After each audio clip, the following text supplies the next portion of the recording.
the absent coworker's name enters the conversation and the tone changes. Everyone leans in slightly. You do not want to contribute, but a dramatic confrontation would create a second story for the group to carry tomorrow. If you are among people who dislike gossip but do not want to police the room, ask what this experience is responding to and what would make it more useful. That question opens a better conversation than another quick judgment about your personality. People sometimes reduce stopping gossip without making it awkward to believing the only choices are joining in or delivering a moral lecture. That conclusion is too small to explain the experience. Gossip often mixes social bonding uncertainty status and genuine concern. You can interrupt the harmful part without humiliating the people in front of you or pretending every discussion about an absent person is identical. The behavior can make sense without being ideal, and understanding its purpose does not excuse every consequence. There is no single personality type behind stopping gossip without making it awkward. Temperament learning, stress relationships, culture, and practical circumstances can combine in different proportions. Treat this explanation as a framework, not a diagnosis, and keep only what matches the evidence of your life. Start with one possible mechanism. Shared negative information can create quick closeness by giving the group a common position.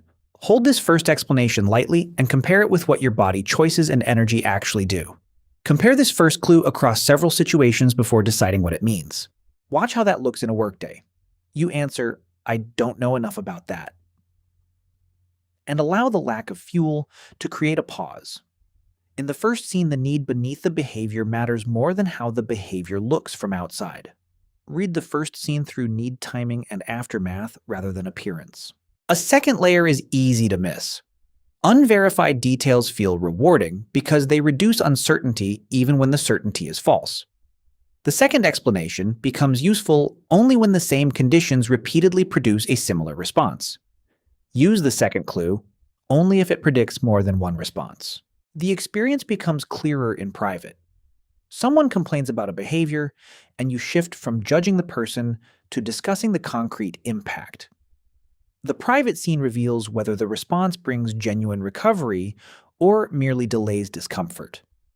Use the private example to compare real recovery with delayed discomfort. The third piece concerns attention. Workplace gossip can function as an indirect warning when formal communication feels unsafe. For the third explanation, distinguish what you observed from the meaning you assigned afterward. Keep observation and interpretation separate while testing the third clue. Social situations add another clue. You ask whether the concern has been raised directly with the person who can address it. The social scene shows what happens when belonging, visibility, or another person's expectations enter the equation. Let the social example reveal the extra weight of belonging and visibility. Another part appears under pressure. People often continue because small signals of interest make the story appear welcome. This fourth possibility matters most when pressure changes the intensity, timing, or cost of the response. Pressure is the comparison point for the fourth clue. Now place the same response inside a stressful week. The group wants a reaction, so you change the subject to a shared task without explaining your philosophy. The stressful week example separates a stable preference from a temporary response to depleted capacity. Use the stressful example to check whether depleted capacity changes the response. A final mechanism helps explain repetition. A calm redirection changes the reward without creating a public contest over who is morally superior. The fifth explanation should increase choice. Discard it if it only supplies a more sophisticated insult. A useful fifth clue creates options instead of another fixed identity. One final scene separates a trait from a trap. When the talk becomes cruel, you leave instead of lending your face and laughter to it. The final scene asks whether the behavior remains flexible when circumstances, energy, or relationships change. Let the final example test whether choice remains available as circumstances change. To make the gossip pattern more precise, compare three conditions: a rested day, a depleted day, and a day spent with people who feel safe. Notice whether the response changes in speed, intensity, or cost. If it shifts with context, the context belongs in the explanation. That comparison prevents one difficult moment from becoming a permanent identity. Look for a counterexample to gossip as carefully as you look for confirmation.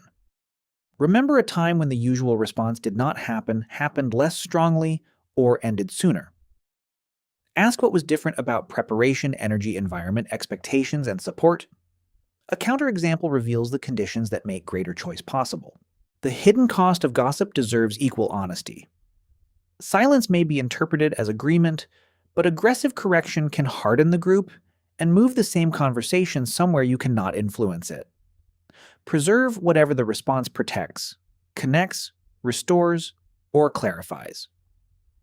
Change the portion, reducing freedom, straining trust, or moving you farther from what you value. Start by observing the pattern. Use a neutral line such as, "I haven't heard their side," when the story depends on speculation. A second step is practical. Redirect toward facts, impact, or a solution rather than repeating claims about character. Third, make the change specific. Ask, "Is there something we need to do about this?" to separate concern from entertainment. Fourth, make the new response repeatable. Offer a humane alternative explanation without pretending harmful behavior is acceptable. Fifth, use support carefully. Change the subject with confidence. A smooth pivot often works better than visible panic. Sixth, review what actually happened. If gossip targets safety harassment or serious misconduct, move the concern to an appropriate formal channel. Finally, know when more support is needed.